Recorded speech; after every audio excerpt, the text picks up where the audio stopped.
Bienvenidos al campus virtual del ciclo 2019-1. Soy la profesora Débora Ponce del curso de Educación Cívica y en la semana 12 tocaremos el tema de Poder Ejecutivo. En esta semana nosotros trabajaremos la segunda parte de los poderes del Estado. Recuerden que teníamos 3 poderes del Estado: el poder legislativo, que ya hemos trabajado, que corresponde a Congreso, que son 130 congresistas. El segundo poder es el ejecutivo, que es el que vamos a ver hoy. Y el tercero es el poder judicial, que nos toca la próxima semana. En el caso del poder ejecutivo, como su nombre lo dice, viene de ejecutar, desarrollar o realizar políticas de Estado. ¿Quiénes representan al poder ejecutivo? Es el presidente de la República. No decir solo presidente, porque podríamos confundirnos con el presidente del Congreso o con el presidente del Consejo de Ministros. Y no solamente el presidente de la República es poder ejecutivo, sino también el Consejo de Ministros. La cabeza del Consejo de Ministros es el presidente del Consejo de Ministros, que popularmente le dicen premier o primer ministro, pero estos nombres son nombres informales, no correctos. En total, actualmente el Perú tiene 18 ministerios o carteras, y el presidente del Consejo de Ministros puede tener o no tener cartera. Como casi siempre el presidente de ministros no tiene cartera, elegimos 19 ministros. Cada ministerio tiene sus entidades públicas. Son centralizadas cuando dependen de un ministerio. Por ejemplo, el Ministerio de Ambiente tiene como entidad el CERNAM. Pero son descentralizadas cuando no le pertenecen a ningún ministerio y van directamente del presidente del Consejo de Ministros. Vamos con los requisitos. Para ser presidente de la República necesita ser peruano de nacimiento, derecho de sufragio y 35 años. Prácticamente los mismos requisitos que el congresista, lo único que cambia es la edad. Se supone que para ganar en primera vuelta deberían tener un 50% más 1, pero es muy difícil que logren tener ese puntaje porque en el Perú mínimo tenemos como 8 a 10 partidos postulando. En otros países, cuando solamente postulan 2 partidos, es más sencillo que lleguen a encontrar el voto del 50%. A segunda vuelta pasan los más votados y votan, o su votación empieza desde cero, para que ya juramente el 28 de julio por 5 años. No se cuentan ni los votos en blanco ni los votos viciados, como siempre suelen decir. Solo que al excluir los blancos y viciados, lo que se va a alterar es el porcentaje. Si el más votado tenía 25 y ahora tiene 27%, no es el único que se favorece. También los menos votados aumentan 2% en su votación. Luego, el presidente está en el Palacio de Gobierno llamado Casa de Pizarro y ya no tiene reelección inmediata, es decir, termina sus 5 años y allí queda su mandato. Al presidente no se le remueve, no se le revoca, solo se le vaca, la vacancia presidencial. ¿Cuándo se va a vacar a un mandatario? ¿Y quién lo va a vacar? Lo vaca el Congreso, en el Pleno, obviamente no el presidente del Congreso, sino todo el Pleno reunido, por muerte, porque obviamente un muerto no va a seguir gobernando, pero tiene que anunciarse eso, por incapacidad física, que puede ser estado de coma o algún accidente más grave, o incapacidad moral cuando tiene actos de corrupción o sustenta el Congreso que no está en la capacidad de poder administrar el país. Puede renunciar el presidente. Si sale del país y no pide permiso, también se le vaca, o si no regresa en el tiempo estipulado, y hasta puede ser destituido, es decir, sacado de su cargo. ¿Cuándo? Se le destituye cuando el presidente es cláusula de acusación. Cuando el presidente puede ser acusado como cualquier persona. Solo en algunos casos. ¿Por qué? Porque él tiene inmunidad. La inmunidad que tiene el presidente no es la misma del Congreso o del congresista. El congresista tiene inmunidad por 5 años y un mes más, porque es un cargo irrenunciable. El presidente de la República solo tiene inmunidad lo que dure su mandato. En este caso, por ejemplo, Kuczynski al renunciar pierde su inmunidad y ahora la inmunidad la tiene Vizcarra. ¿Cuándo puede perder su inmunidad y cuándo puede ser acusado para ser destituido? Si traiciona a la patria, en caso de guerra o no guerra, si no convoca elecciones, es decir, no se está reeligiendo, pero no está tampoco llamando de elecciones de alcalde, ni de regidores o de gobierno regional, ni tampoco las elecciones comunes del presidente. Cuando no deja trabajar a los órganos autónomos electorales, por ejemplo, quiere saber qué es lo que hace el jurado, quiere verificar qué es lo que imprime la OMPE, y cuando disuelve el Congreso. Obviamente, es cláusula de destitución cuando disuelve el Congreso sin que haya negado 2 consejos de ministros. Por ejemplo, en la actualidad, si se cerrara el Congreso, como solo se ha negado un consejo, entonces el Congreso podría destituir al presidente. Si no tenemos presidente, ¿quién tomaría su lugar?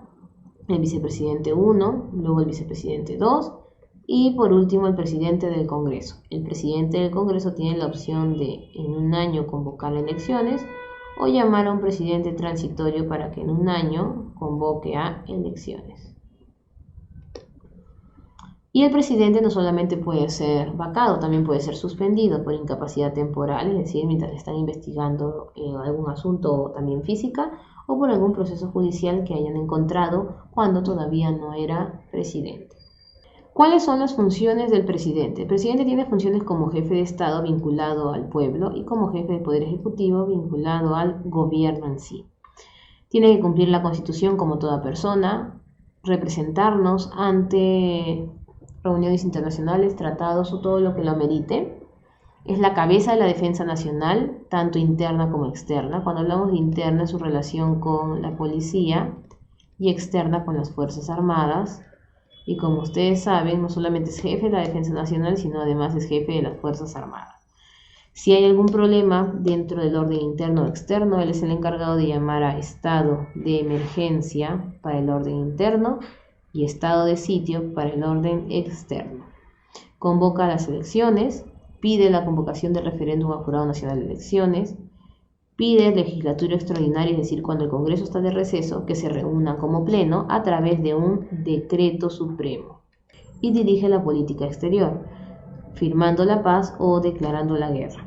Es el encargado como jefe de Poder Ejecutivo a extraditar a personajes políticos, dar decretos de urgencia que son en temas económicos, no son como los decretos legislativos, es decir, en el caso del decreto de urgencia no necesita pedir permiso al Congreso porque estamos hablando de temas de inflación, de terrorismo, entre otros. Maneja la hacienda pública, tiene iniciativa legislativa porque puede presentar proyectos de ley, puede observar o puede promulgar las leyes que manda el Congreso y además porque puede generar los llamados decretos legislativos. Como ya sabemos, un decreto legislativo, lo vimos la semana anterior, el presidente cuando pide la confianza solicita la facultad de legislar al Pleno. Esta facultad de legislar, el Pleno se las va a otorgar mediante un tema específico y por un tiempo específico. ¿Cómo se lo va a otorgar? A través de una ley.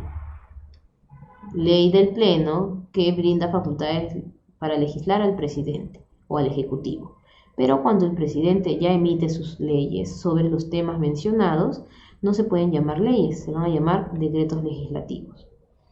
Dirige también la política de gobierno y nombra altos funcionarios como los mismos ministros. Además, el presidente goza de gracias presidenciales. Así como el Congreso podía dar o brindar amnistía, el presidente tiene la facultad de dar indulto, conmutar penas o dar derecho de gracia. Una amnistía podía ser de tema político o civil. Político cuando era, por ejemplo, presos políticos, temas de terrorismo, rondas campesinas, y civil cuando se obligaba a una persona a cometer un delito que ella no quería realizar.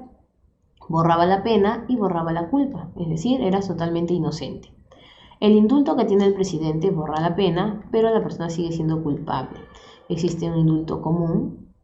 Según lógica del presidente, las personas presentan sus documentos, los que están en la cárcel presentan documentos a la Comisión de Gracias Presidenciales, lo llevan ellos al presidente y él decide si acepta o no. Humanitario cuando es un tema de enfermedad o hasta existe el indulto político. Conmutación de penas es cambiar de pena. Por ejemplo, estaba en la cárcel la persona y la llevamos a arresto domiciliario.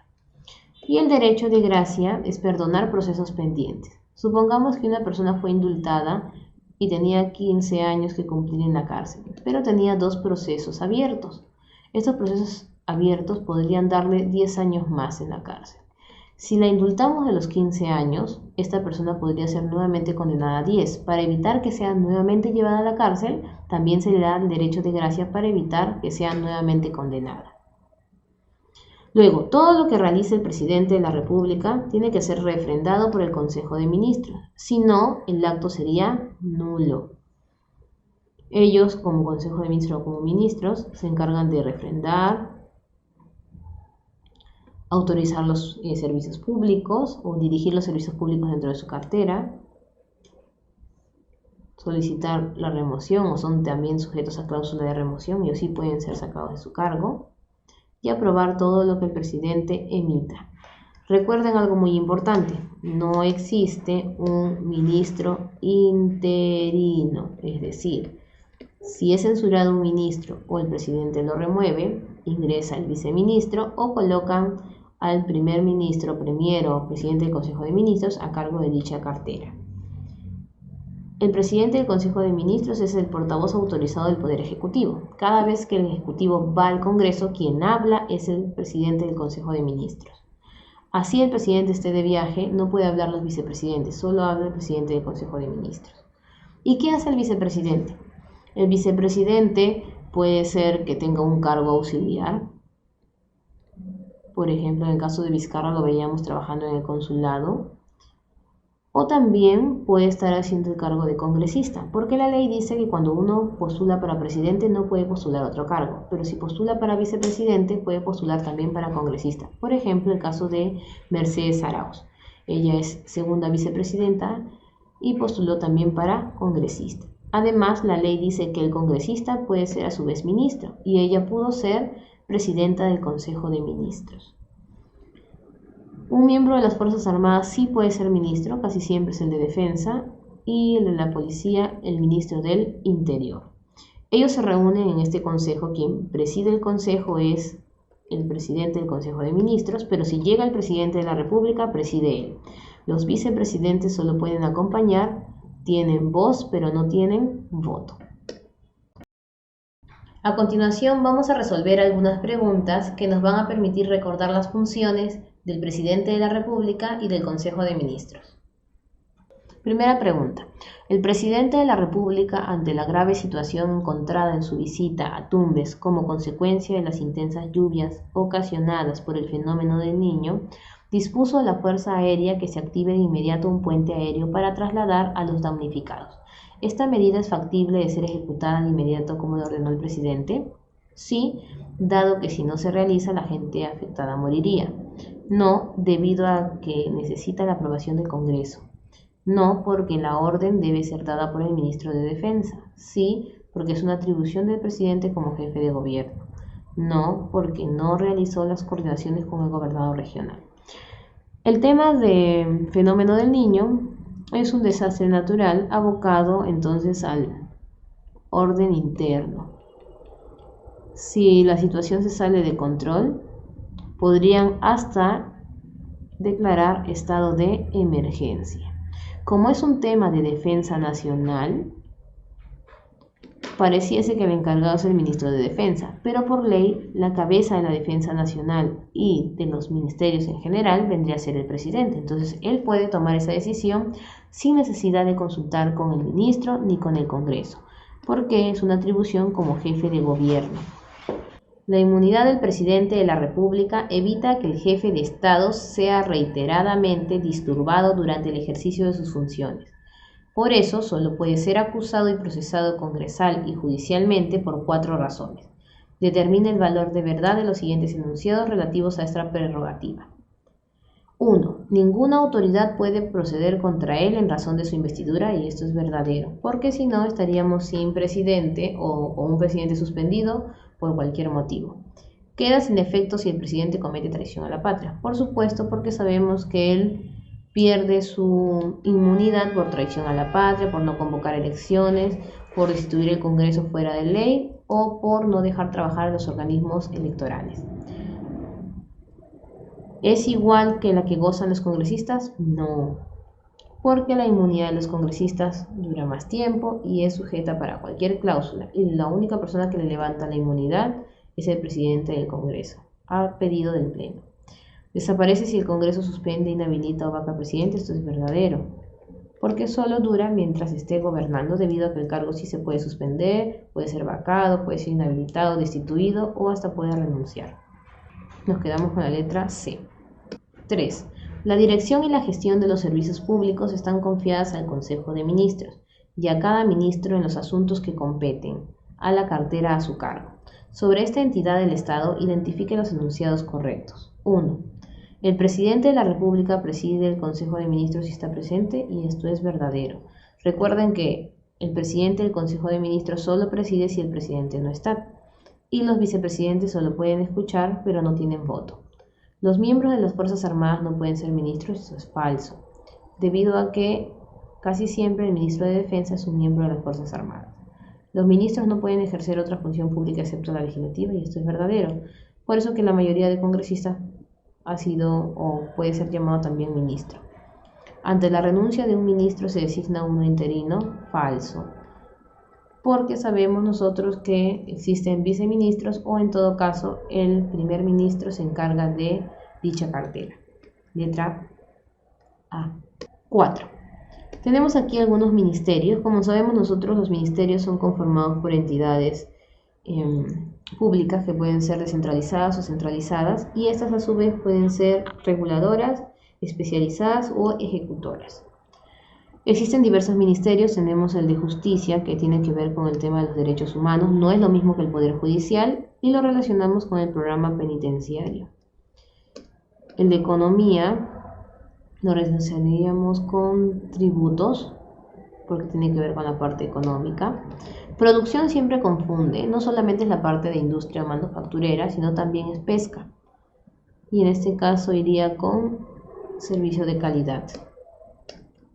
Inclusión, el Ministerio de Inclusión tiene bastante relación con mujer y poblaciones vulnerables, que vendrían a ser todas las personas que han sido discriminadas, como niños, ancianos, la misma mujer en general, personas en pobreza, y esto lo relacionaríamos con pensión 65. Sería entonces 1B, 2D, 3A y 4C, que en este caso sería la letra B. Bueno, jóvenes, hemos concluido el segundo tema de poderes del Estado y nos vemos la próxima semana para iniciar el Poder Judicial.